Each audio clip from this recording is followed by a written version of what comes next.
Hello, glad to see you on the channel. Subscribe, give a like, and don't forget to leave a comment. Enjoy watching. The conference room smelled like too much ambition and cheap cologne. You could practically feel the self-congratulations in the air, like the end of some long, rigged poker game where the dealer winks before scooping your chips. I sat across from Trevor, my boss of 7 years, a man whose handshake was firmer than his spine, and who now couldn't meet my eyes for more than 3 seconds without blinking like a nervous raccoon. To his left, arms crossed and chin up like he'd just won something, sat Kyle, 28, fresh jawline, polished teeth, the kind of guy who writes hustler in his LinkedIn bio like it's a compliment. Trevor coughed lightly and adjusted his cufflinks, even though no one was looking at his sleeves. He was wearing that carefully casual outfit he always wore during layoffs, a blazer with no tie, as if to say, "This is hard for me too, buddy." He started with the usual corporate appetizers. "Mark, you've been an invaluable part of the team, and we've appreciated your dedication over the past 12 years. It was like listening to a eulogy written by someone who skimmed your obituary. All fluff, no meat." Then came the main course. "But we're pivoting the product direction, and after careful consideration, we think it's time for fresh leadership in that space." Translation: we're giving your job to Kyle because he's younger, cheaper, and says things like synergy without irony. Kyle leaned forward just a little, just enough to be noticed, and added with a smile he must have practiced in the mirror, "We just need someone hungrier, Mark. That's all." Like I'd spent the last decade nibbling while he was ready to devour the world. I looked at him for a moment, not angry, not even really surprised. Just curious. Curious how long it would take for the wheels to fall off the shiny little car he thought he'd just stolen. I smiled, stood up, and shook Trevor's hand, then Kyle's, because I was raised right. I wished them luck, sincerely. And then I walked out without saying a word more. I didn't tell Kyle what happened to the last guy who said that line to me. He was the CFO in Phoenix. He said I was tired looking, and 6 months later he was testifying in front of the board about a budgeting scandal. Not my fault, of course, but I knew things. I always know things. The elevator ride down was quiet, smooth, and weirdly peaceful. Like I'd been holding my breath for years and finally exhaled. 12 years at that company. I helped build the first product suite when our servers were literally stacked on milk crates in a converted warehouse. I missed birthdays, anniversaries, and more weekends than I care to count. I stayed through 3 restructures, a merger, and one god-awful Christmas party where Carl from finance tried to DJ. And now I was not hungry enough. What a joke. Be honest. Have you ever dreamed of watching your smug boss fall flat on his face? Or better yet, giving him just a little push? Not out of spite. Not out of vengeance. Just balance. A quiet kind of justice. Because people like Trevor and Kyle, they walk into a room already assuming they're the smartest ones in it. They think loyalty is for losers and experience is a liability. They love the word disruption, especially when it doesn't disrupt their own paychecks. I went home that night, sat at my kitchen table, and stared at the contract they'd handed me. A polite little severance package with all the usual NDA language tucked in the back like fine print on a bad deal. Jenna, my ex-wife, called later to remind me that I was supposed to have Annabelle that weekend. She didn't know I'd been fired. I didn't tell her. I didn't tell anyone. Not yet. Not until I figured out what came next. But deep down, I already knew. I wasn't going to look for another job. Not right away. I wasn't going to polish a resume and beg to be noticed in a sea of kids who think slack is a personality trait. No, I was going to take a few days, clean out the garage, maybe finally fix the damn leak in the upstairs sink. And then, I'd start working. Not for them. For me. Because here's the thing they never got. I didn't stay at that company because I lacked ambition. I stayed because I was building something. Not just code. Not just systems. Legacy. Foundations. And now they wanted to hand it off to a kid who still lived on energy drinks and Twitter threads. Fine. Let him have it. Let him try to steer the ship I built with both hands tied behind his back. I'd be watching. And maybe, just maybe, I'd help steer him. Just a little, off course. You know what they say? Sometimes the quiet ones are the ones to worry about. And Trevor? Kyle? They were loud as hell. I'd already started digging through my old folders that night, sipping black coffee at 1 in the morning, smiling like a man who knows where the bones are buried. It's a strange kind of ache that builds slowly over years, not the sharp pain of betrayal, but the dull, grinding weight of being invisible in a place you once helped build from the ground up. There was a time when my name actually meant something in those offices, when junior developers came to me wide-eyed and eager, asking how I managed to get the load balancer to run clean during the Black Friday crash of 2013. Back then, we were hungry, all of us, but not in the way Kyle meant. We weren't gunning for each other's chairs or polishing our resumes between meetings. We were building something together because we believed in it, or at least, we believed in each other. I was 34 when I joined Omnidata, still lean, still hopeful, still believing that companies rewarded the ones who stuck it out. My daughter, Annabelle, had just been born, and I remember staying up late in the hospital, coding between contractions on a borrowed laptop, while Jenna glared at me between pushes. I should have known even then that it was all upside down, that I was measuring worth in deadlines and deployments instead of first words and sleepless nights. But when you grow up with nothing, loyalty looks like a ladder. I figured if I just kept climbing, someday I'd reach the top. Jenna held out longer than most would. For years, she tried to be supportive, showing up to company parties, smiling next to the same people who'd only ever seen her as Mark's wife. Not as a woman who held our life together every time I got a call at 11 p.m. about a server crash. She put up with the missed dinners, the rescheduled vacations, the late arrivals to Annabelle's dance recitals. She made excuses for me even when I stopped making them myself. But patience, like anything, wears thin when it's overused. By the time Kyle arrived, Jenna had already moved into the guest room and started sleeping with the door locked. We both pretended not to notice the distance, but it was there in the way she stopped asking how my day went and started pouring her wine before I even walked in the door. Kyle joined straight out of college, bright-eyed, too loud, too eager to be noticed. He asked too many questions and nodded like a bobblehead at every answer I gave, always with that eager little smile, like he was taking notes on how to become me. I took him under my wing because that's what I was taught to do. I didn't see him as a threat. I saw him as a younger version of myself, maybe just slightly more caffeinated. He asked for advice, and I gave it freely. When he stumbled in meetings, I covered for him. When he missed critical bugs, I fixed them and never said a word. I thought I was mentoring him. What I didn't realize was that I was training my replacement. The shift started slowly. First, it was Carl, our VP of product, the kind of guy who called himself visionary, without ever writing a single line of code. Carl liked youth the way most men like sports cars, shiny, fast, and not built to last. He started pulling Kyle into meetings that I wasn't invited to, asking for a fresher perspective on our roadmap. I laughed it off at first, chalking it up to optics, the kind of empty PR bait that execs chase when they want to look innovative. But then my name stopped appearing on certain projects. And then I noticed Kyle's name was on them in bold. By the time I confronted Carl about it, he smiled that oily smile and told me not to worry, that I was still essential to the team's legacy knowledge. Legacy knowledge. That's corporate code for, we don't need you to build anymore, but we'll keep you around until we can extract the last bit of value from your brain. I went home that night and stared at my reflection in the microwave door, thinking about how I'd gone from builder to relic without even noticing the transition. You tell yourself it's just politics, that it'll pass, that people like Carl and Kyle burn out fast. But it doesn't pass. It metastasizes. Suddenly, you're not the guy who built the back-end architecture, you're the guy who won't let go of the past. Your experience becomes baggage. Your history becomes a liability. And worst of all, the loyalty you thought would protect you becomes a leash. I missed Annabelle's 11th birthday because of a late sprint review Kyle insisted we run on a Friday night. I sat in a glass room, nodding along while he presented slides filled with work I'd done, watching Carl nod like a proud uncle. When the call ended, Carl patted me on the back and said, "You're the glue, man. We'd fall apart without you." That night, I came home to a dark house and found the leftover cake in the fridge, untouched except for a small slice with my name carved into the icing. The worst part isn't that they used me. It's that I let them. I fed the system every part of me, thinking it would spit out a gold watch and a legacy. Instead, it handed me a cardboard box and a 28-year-old with a faster smile and a louder voice. They didn't value me.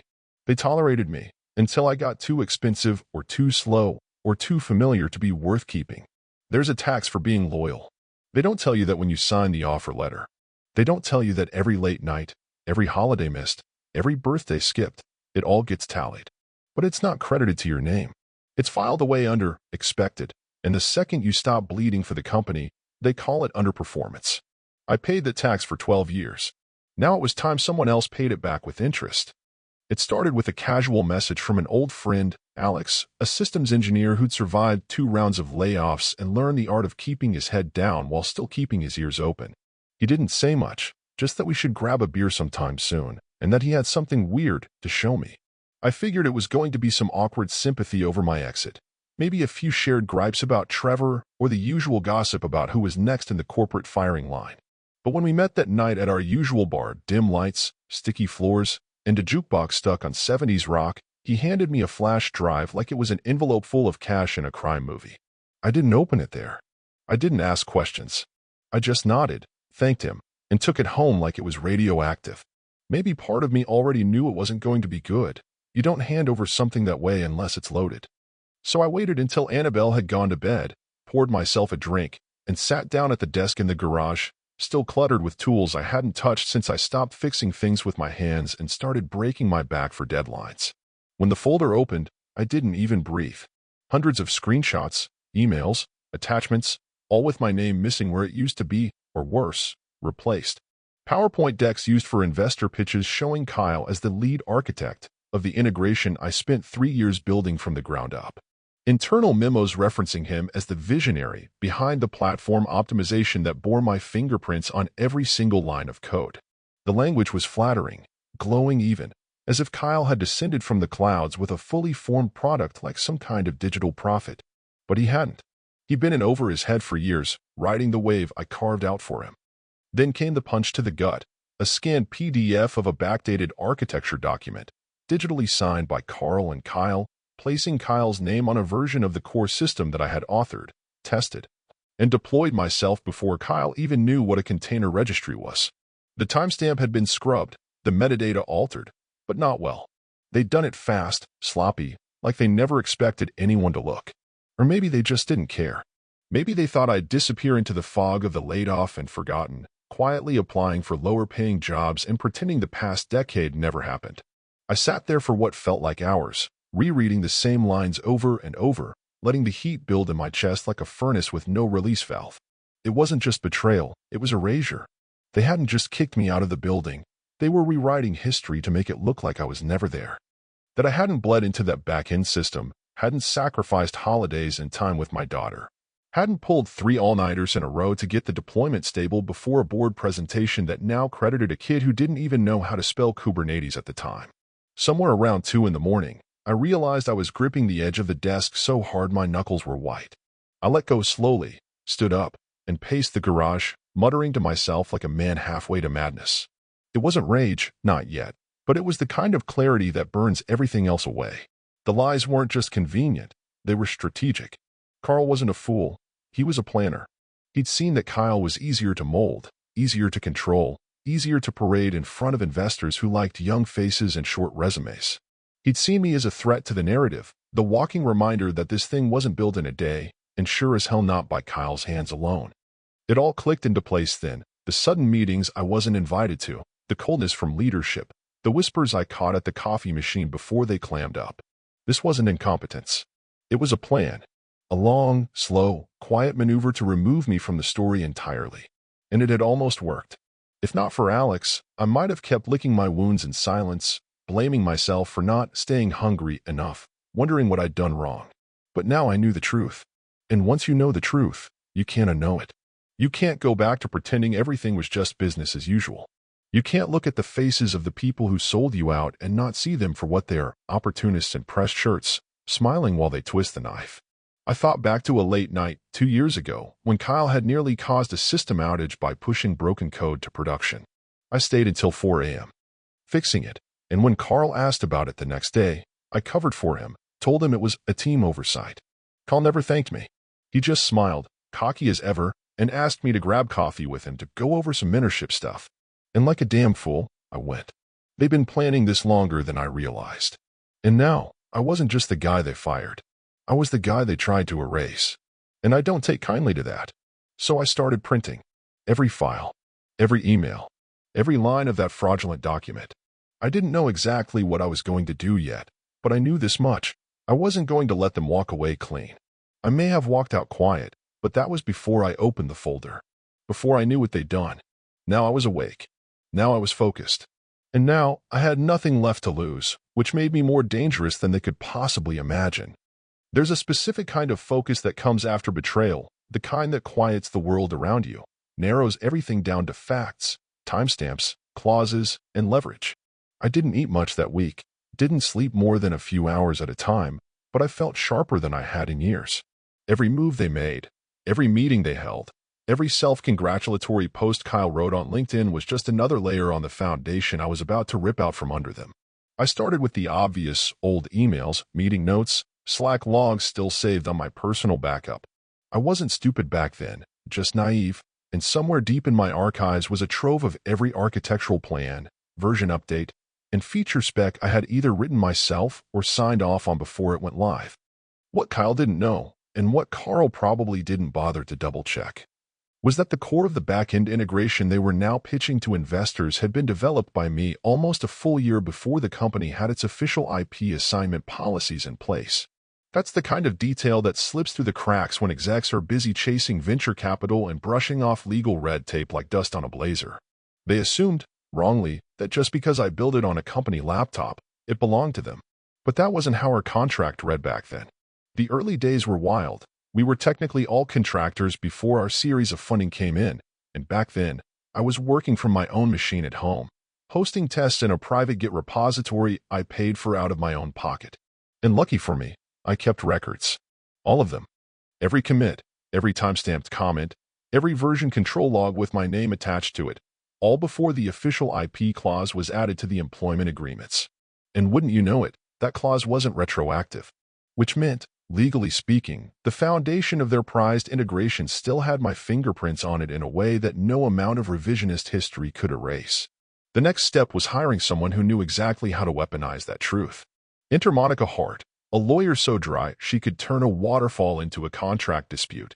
She didn't ask me why I wanted to pursue this, didn't try to play therapist, she just took the documents, read them silently for an hour, and said, "If this is what you say it is, they've got a serious liability problem."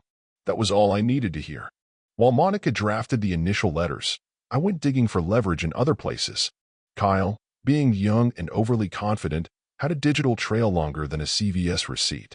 He'd been bragging online for months, on tech forums, in old blog posts, even in a podcast interview where he talked about overhauling legacy systems with a proprietary backend. That, surprise, surprise, sounded suspiciously like my integration, only now dressed up with trendy buzzwords and not a single nod to the person who actually built it. What really did it, though, was the Reddit thread. Buried in a comment history under an old burner account, Kyle had bragged about how he was finally in control of the product, and that the old guy, that would be me, was out of the way now. He wrote that the backend was basically finished before he got there, but nobody outside the company would ever know. That thread, screen captured and saved with metadata intact, was gold. The timing was no accident. I knew from whispers and public filings that Omnidata was prepping for their IPO. They were targeting the end of Q3, which gave me a narrow but perfect window. Everything had to be timed precisely. If we moved too early, they'd have time to patch the holes, rewrite the pitch decks, or try to settle under the table. Too late, and the IPO would go through, handing them millions while burying the truth beneath stock tickers and congratulatory press releases. No, we had to strike just before the roadshow, the period when investor eyes are sharpest and the legal filings are under the harshest scrutiny. Monica helped me prepare the notice, a formal cease and desist tied directly to the integration code base, citing clear ownership violations and improper IP attribution. It wasn't just a threat. It was a nuclear warning wrapped in polite legalese. And to really twist the knife, we attached a summary document to be forwarded, anonymously, of course, to several journalists who cover tech ethics and IPO scandals like bloodhounds sniffing for a story. Once that domino fell, there'd be no pulling it back. And the best part? We weren't asking for a payout. Not yet. We were just asserting ownership, enough to put everything on hold, enough to make their investors sweat, enough to make the board question whether Kyle was worth the risk. I didn't want to destroy the company. At least, not at first. I just wanted credit. A name on the board. Maybe even an apology, though I knew better than to expect one. But the more I saw how deep their lies went, the more I realized this wasn't about respect anymore. This was about making sure that the next Mark didn't get burned the same way I did. This was about setting a precedent. When I finally sat back one night, documents laid out around me like a war map, Monica's email ready to send, I felt something I hadn't felt in years: control. Not just over my career or my code, but over the narrative, over my story. They thought they buried me under some cheap platitude about being less hungry. But they never stopped to ask what happens when someone hungry for justice gets hold of a match and a dry stack of receipts. Timing, they say, is everything. And I had it down to the hour. It was a Thursday morning, overcast and heavy, the kind of morning that always feels like something's about to break: a storm, a silence, or a lie too tightly wound. I was already awake before the sun came up, sitting at the kitchen table with my laptop open, the cursor blinking like a countdown clock. I had my coffee black, my phone on silent, and the final draft of the cease and desist letter sitting in my inbox, time-stamped and double-checked by Monica with the precision of a sniper. The air was still, like everything in the world was holding its breath. Across town, Carl and Kyle were probably still ironing their shirts and rehearsing their little pre-IPO pep talk in front of a mirror, basking in the self-importance of what they thought was their moment. Maybe Carl was already at the office, barking into Bluetooth about market cap projections and investor relations, while Kyle practiced his smile, the one that made him look like a TED Talk speaker who never read a full book. They had no idea what was coming. Not yet. And that was the best part. Watching the arrogant stand tall right before the rug gets yanked from under their feet. At precisely 9:01 a.m., Monica hit send. The cease and desist letter was clean, surgical, and lethal in all the right places. It went straight to the SEC, the lead investment banks underwriting the IPO, and the general counsel listed on Omnidata's S-1 filing. The letter included every relevant document we had: software commits with time-stamped metadata, the original IP clauses from my first contract, screenshots of Kyle's online admissions, and a clear argument for ownership of the very product integration Omnidata had been building their entire IPO narrative around. 10 minutes later, the first call came. Monica forwarded me the voicemail transcript from one of the bank's legal teams. It wasn't panicked yet, but the concern was bleeding through the formal language. They wanted clarification, a phone call, a meeting, anything to make this problem go away quietly. But there wasn't going to be anything quiet about this. Not anymore. By noon, word had spread. I don't know how fast the SEC moves on most days, but they moved fast that day. Omnidata's pre-IPO press conference was scheduled for 2 p.m., meant to be live-streamed with all the glitter and smug confidence of a tech darling about to disrupt something they didn't really understand. Instead, at 1:30, their website froze. Investors started tweeting about legal concerns. Their stock ticker placeholder on the exchange was quietly pulled down. And then, right on time, the anonymous tip hit the wires. The article was short, brutal, and perfectly timed. It came from one of the biggest names in tech journalism, a site known for biting the hands that feed it when those hands get too greedy. The headline read, "Whistleblower alleges IP theft and age discrimination ahead of Omnidata IPO."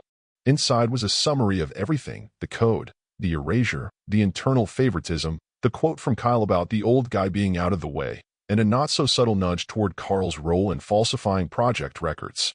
Names were redacted, but not hard to guess. And the anonymous source? Let's just say he knew which skeletons were in which closets, and exactly what color tie Carl was wearing when he first offered Kyle full credit behind closed doors. Kyle looked like a deer in a meat locker during the press conference. You can see it in his eyes, darting just a little too much, sweating through a shirt that probably cost more than the last bonus they denied me. He stumbled through half-prepared statements, dodging questions about IP concerns and insisting, repeatedly, that we take these allegations very seriously. Carl wasn't even there. According to a quiet post from someone on the inside, he'd taken a personal day and hadn't answered his phone since morning. By 3:30, the IPO was postponed indefinitely. By 4, Omnidata's official Twitter account had turned off replies. And by the time the closing bell rang, the name Omnidata had gone from up-and-coming to damaged goods in the eyes of every investor who mattered. They wouldn't bounce back from this quickly, if ever. IPOs don't like mess, and this was more than messy. This was betrayal wrapped in spreadsheets, sealed with arrogance, and broadcast live for the entire industry to dissect. And me? I was on my back porch, a cold one in my hand, the sun starting to break through the morning's clouds. I didn't feel triumphant. Not exactly. It wasn't gloating.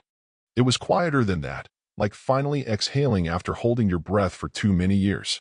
I watched the birds fight over crumbs near the edge of the yard and thought about all the birthdays I missed, all the weekends I wasted in that damned office, all the things I gave to people who never planned to give back.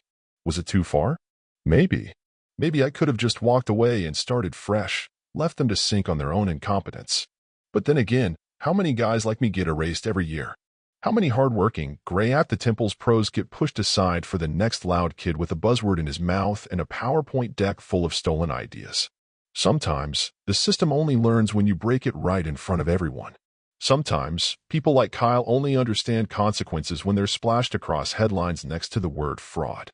And sometimes, the only way to get your name back is to burn down the building that tried to erase it. So no, I don't regret it. Not the documents, not the lawyer, not the tip to the press. And if you're asking whether I whispered something as the news broke, yes, I did. Quietly, just to myself, almost like a prayer or a punchline. We needed someone hungrier. Well, here I am.